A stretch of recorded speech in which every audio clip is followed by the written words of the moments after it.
Welcome everybody to the Holy Paladin. We're testing a lot of stuff right now, guys. We even have a flask and food. We're going to be testing the Light of the Martyr or Marad's Dying Breath legendary. So for a lot of people who don't know, if you played in Legion as a Holy Paladin, you probably remember this. Healing with Light of Dawn causes your next Light of the Martyr to also heal your Beacon of Light, because Light of the Martyr generally doesn't transfer to Beacon. And also besides that, each ally healed by a Light of Dawn increases the Light of the Martyr healing by 10%. So this is a new legendary that I combined with Necrolord ability, Vanquisher's Hammer, in hopes. Okay, I actually pulled this one by accident, but this will be fine.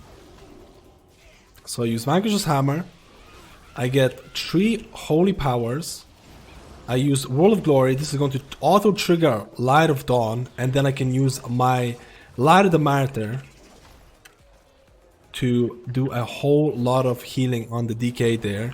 That's also going to transfer to the Beacon. So I'm using this Vanquisher's Hammer Necrolord ability with the hopes of it. Again, don't look at the... I'm not looking at all of the numbers. I'm not looking at the how the spells are performing. I'm looking at the gameplay changes, or what is Blizzard trying to achieve here with this build. The Paladin got stuck there. So you can see my Vanquisher's Hammer throws a hammer at the target, dealing a certain amount of damage and empowering your next World of Glory to automatically trigger Light of Dawn. And because I'm using Marad's Dying Breath, the World of Glory that triggers Light of Dawn is going to trigger my legendary. So it all has 1, 2, 3 type of healing style. Again, we're gonna try and do it. I need to get 1 holy power to trigger Vanquisher's Hammer. Then I need to get 3 holy powers to trigger World of Glory. That triggers Light of Dawn, and then Light of the Martyr. And again, I can use Light of Dawn again to trigger it as well. So on top of that, I'm also using a conduits that empower my Light of the Martyr's damage and healing is increased by 5% each time it's cast, and also Vanquisher's Hammer deals 100% more damage and heals you for the damage done. So you might ask the thing like, hey, using Light of the Martyr a lot here, you might be having problems with healing. You might be, you might be in a dangerous position and things like that.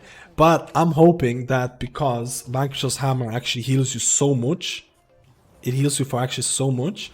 And also that I'm running a Glimmer build, that the self-healing that I'm going to get is going to be more than enough to keep me alive type of deal. So I'm not super worried about it. It's very different from what you've seen in Shadowlands or BFA so far.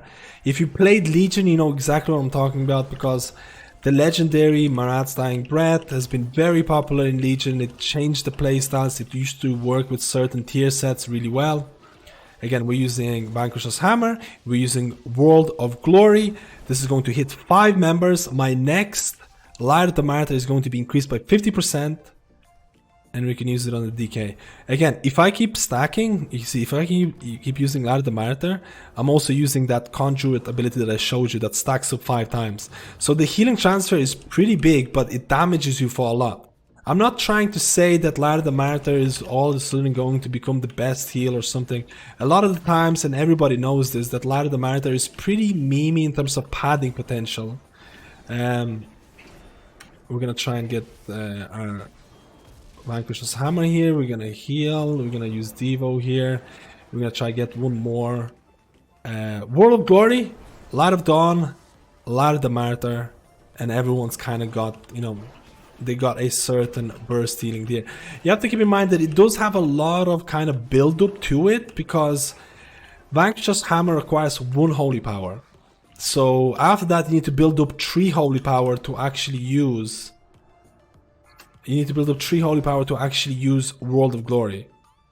So there is a decent amount of, how do I say it, like you need to create a window of bursting. So Vanquisher's Hammer, I have 3 holy power right now. I can use World of Glory, but there's nothing to heal, so I'm just gonna use Shield of Righteousness to do DPS. You can see my hammer, or my other hammer, my Hammer of Wrath popping up when a person is below 20%. Again, Holy Paladin in this playstyle is a lot different. It has like a chain that's associated with it. Like I mentioned, in Mythic Plus, you can already see that, hey, getting your Light of Dawn to really hit a lot of members, it's kind of hard. Light of Dawn is not super strong. You need to kind of hit all the members to really make it worthwhile, and in 5-man situations, it might be a lot harder to do that. In raids, I can already see this being, or at least Marat's Dying Breath, providing a more interesting raid gameplay. I don't know if the Necrolord ability is going to be all that great, because you have to remember that you still have things like Divine Toll. Divine Toll for Kyrians is a lot more easygoing because it just gives you burst healing straight away. It like shoots out 5 Holy Shocks, and if you're running like a Glimmer build, everyone's gonna get Glimmer on them. If you're running like a Beacon of Virtue build, there's going to be a lot of healing there as well. So Divine Toll is a lot more easygoing. It doesn't require a whole lot of prep, while this build right now definitely requires more prep and only really works if you need healing. So World of Glory, Light of Dawn, Light of the Martyr. Like, I feel the whole aspect of, you know, beta is to experiment with different builds, and I try not to look at the performance of spells yet in terms of, like, you know, spell coefficients and things like that. But imagine trying to run this build with the Vanquisher's Hammer if you're running like Beacon of Virtue to provide more healing or burst healing. It could be very interesting as well. A lot of people have tested out. Okay, let's get Holy Power. Let's use our Vanquisher's Hammer. We need to get 3 Holy Powers. These are not going to do any damage. We're going to use Word of Glory, Light of Dawn, Light of the Martyr. And we have at least a bit of healing. Again, like I mentioned, there's been a lot of different builds emerging. A lot of people have been looking at things like Avenging Crusader. I've talked about this before. I could be running that. I could be running, like you mentioned, Beacon of Virtue as well. Has been an interesting choice for... How do I say it? Beacon of Virtue will give you burst healing, but it gives you no damage whatsoever. While Glimmer has a, you know, a damage component associated with it. So it'll be very interesting to see if people are going to be running Glimmer, at least in Mythic Plus environments or dungeon environments, purely for the damage component. And maybe Beacon of Virtue is going to be, oh hey, we're doing like a bursting week or something and I need that bursting, or I need that burst healing, I have to run Beacon of Virtue. So we'll see how people are going to choose. Again, we're going to use a Vanquisher's Hammer, World of Glory, Light of Dawn popped off, Light of the Martyr, and we have a decent amount of AoE healing. Again, numbers don't really mean a whole lot right now because anything can change. A lot of people have talked about more Holy Power generators as well, like Judgment giving Holy Power. I've talked about this for a long time. There's been a lot of talk about Infusion of Light, or the spells that are affected by Infusion of Light providing Holy Power in hopes of giving an option. I want to say giving an option for players who don't want to be melee, to have a ranged playstyle available. Now, I really would like to hear your thoughts about this. Should Holy Paladin provide different healing options for players who don't want to be in melee? Because right now, you do have, like, again, Crusader Strike costs mana, but it's also one of the few ways of generating Holy Power. And Holy Power is your bread and butter in Shadowlands. So you're kinda almost forced to go into melee. Should Holy Paladin give you an option, or should they have multiple playstyles where you can stay in ranged and do a decent HPS or comparable HPS to a Holy Paladin who stays in melee? And that's been a decent debate. That's been a decent debate so far about Holy Paladin and this whole, okay, I need to heal the dude here, he's taking a lot of damage. Vanquisher's Hammer, Crusader Strike, World of Glory, Light of Dawn, Light of the Martyr, and we have most people healthy and ready to go. Hammer of Wrath, we're waiting for people. Okay, Hammer of Wrath, and there's a cooldown on it.